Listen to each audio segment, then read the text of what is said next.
Tingginya minat pencinta ikan koi, tentu dapat dimanfaatkan sebagai peluang bisnis. Biaya perawatan ikan koi juga relatif lebih murah, karena ikan ini mudah beradaptasi dengan lingkungan. Selain itu, beberapa orang percaya ikan koi bisa membawa keberuntungan karena melambangkan kekayaan, kebahagiaan, dan nasib baik. Melihat fakta tersebut, pasti menguntungkan untuk berbisnis ikan koi ini. Jika ingin memanfaatkan peluang tersebut, sobat perlu cara budidaya ikan koi yang baik dan benar, terutama untuk tahap pemijahan yang akan kita bahas dalam video kali ini.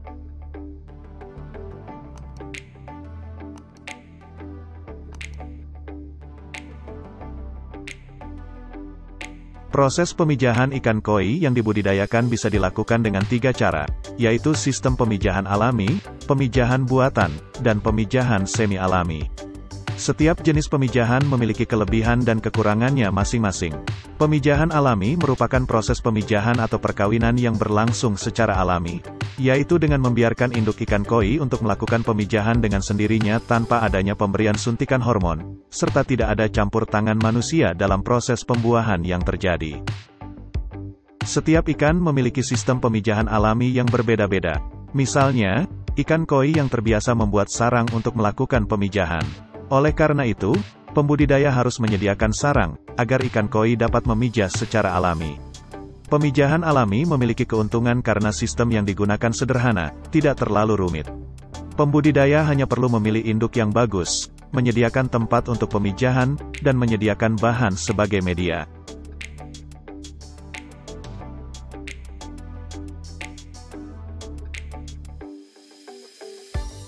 Cara pemijahan ikan koi harus dilakukan dengan cermat dan tepat. Pemijahan merupakan tahap yang sangat penting sekaligus cukup riskan dalam kegiatan budidaya. Pentingnya pemijahan induk ikan seperti ikan koi adalah untuk menjaga kelestarian dan ketersediaan benih. Apalagi untuk saat ini, benih berkualitas menjadi cukup sulit ditemukan akibat beberapa hal seperti kerusakan lingkungan dan penanganan yang kurang tepat. Dalam melakukan pemijahan secara alami, maka sangat penting untuk menyediakan lokasi yang akan membuat induk koi merasa selayaknya berada di kondisi alami. Oleh sebab itu, perlu dilakukan manipulasi wadah sebelum dilakukan pemijahan.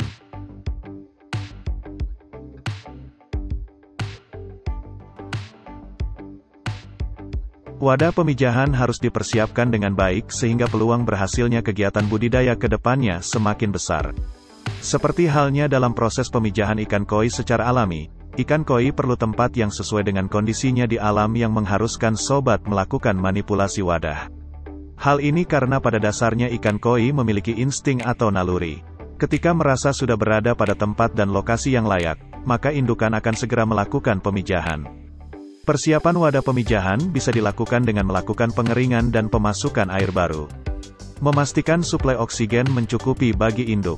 Memastikan wadah telah bersih dan bebas dari hama dan pengganggu. Wadah pemijahan khusus untuk pemijahan ini sebaiknya menggunakan wadah yang ukurannya lebih kecil atau lebih terbatas.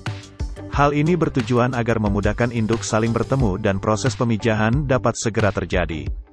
Bisa dibayangkan jika induk harus memijah pada kolam berukuran luas seperti pada kolam pembesaran. Bisa jadi induk sulit atau tidak pernah bertemu, tenaga yang harus dikeluarkan juga lebih besar.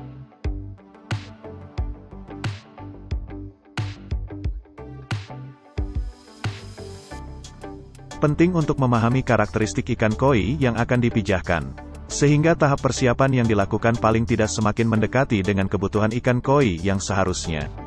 Termasuk juga sifat dan karakteristik pada telur koi. Ikan koi memiliki sifat telur yang melekat, sehingga perlu diberikan substrat atau tempat bagi telur untuk melekat. Biasanya yang digunakan berupa kakaban, eceng gondok, atau tali rafia. Bahan yang umum dijumpai adalah kakaban yang terbuat dari serat ijuk yang dipasang pada sebilah kayu atau bambu. Kakaban ini sebenarnya menjadi tempat bagi induk untuk meletakkan telur pada saat pemijahan berlangsung. Sekaligus juga menjadi tempat berlindung induk saat melakukan pemijahan.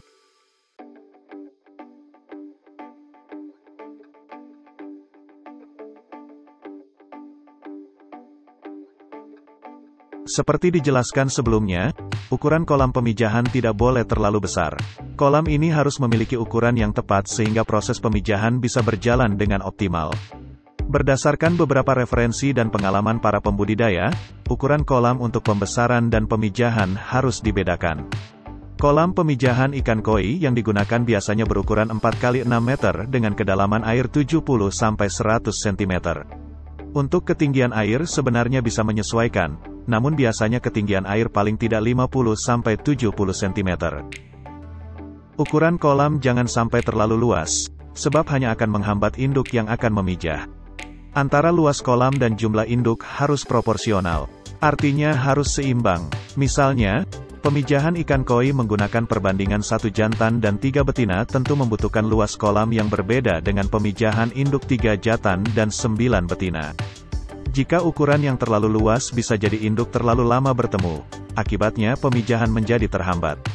Tapi, jangan pula ukuran kolam terlalu kecil. Perlu diingat, induk ikan koi pada saat memijah akan saling mengejar.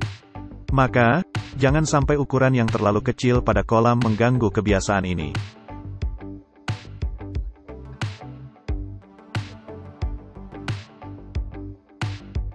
Kebanyakan ikan melakukan proses pemijahan pada waktu malam hari, yakni pada tengah malam menjelang subuh ketika kondisi tenang. Waktu tersebut menjadi saat yang ideal bagi ikan melakukan pemijahan karena minimnya gangguan. Oleh sebab itu, persiapan pemijahan ini bisa dilakukan lebih awal. Persiapan kolam bisa dilakukan sehari sebelumnya menyusul dilakukan pengisian air dan pemberian aerasi yang memadai. Setelah itu, persiapkan beberapa induk jantan dan betina yang sehat dan bugar. Kemudian, masukkanlah induk betina terlebih dulu ke dalam kolam pada sore hari. Tunggu sekitar 3-5 jam setelah memasukkan induk betina, masukkanlah induk jantan ke dalam kolam. Biasanya, proses perkawinan terjadi pada tengah malam. Biarkan suasana tenang sehingga proses pemijahan tidak terganggu. Hasil pemijahan pada malam hari bisa dilihat pada pagi hari. Jika kondisi air menjadi berbusa atau berbau amis, maka kemungkinan besar pemijahan telah sukses. Telur akan tampak menempel pada kakaban atau substrat yang dipasang. Segera ambil induk atau pindahkan kakaban pada kolam penetasan.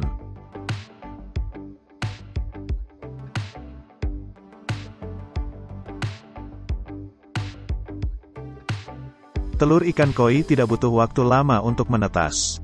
Telur ikan koi akan menetas setelah kurun waktu 1 kali 24 jam dan telur-telur akan menjadi larva. Jika dilakukan secara alami, proses penetasan ini bisa dilakukan secara outdoor, yakni pada lokasi kolam yang memiliki pencahayaan matahari dengan baik. Hal ini dikarenakan suhu juga sangat berpengaruh dalam penetasan telur. Suhu yang semakin hangat dapat mempercepat proses penetasan. Jadi pastikan telur mendapat suhu yang sesuai. Oleh sebab itu, jika dilakukan di luar ruangan pastikan kolam terkena paparan sinar matahari. Tapi jangan sampai posisi kakaban muncul di permukaan dan membuat telur kering. Selain itu, pastikan suhu air tetap terjaga antara 27-30 derajat Celcius. Jika suhu terlalu dingin, larva akan lama menetas. Sebaliknya, jika suhu terlalu panas, larva malah akan membusuk.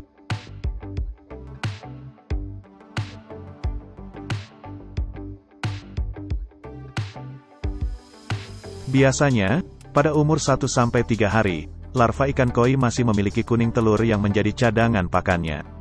Sehingga pemberian pakan dapat dilakukan menjelang hari ketiga pasca penetasan. Larva ikan koi umumnya mengkonsumsi pakan alami yang berukuran kecil sesuai bukaan mulut larva. Namun, bisa pula diakali dengan pemberian pakan pelet yang sudah digerus halus dan dicampur dengan air. Campuran ini nantinya bisa ditebar merata pada kolam larva koi. Penebaran pakan dilakukan secara perlahan di area dekat dinding. Hal ini juga berguna untuk mengamati kondisi larva.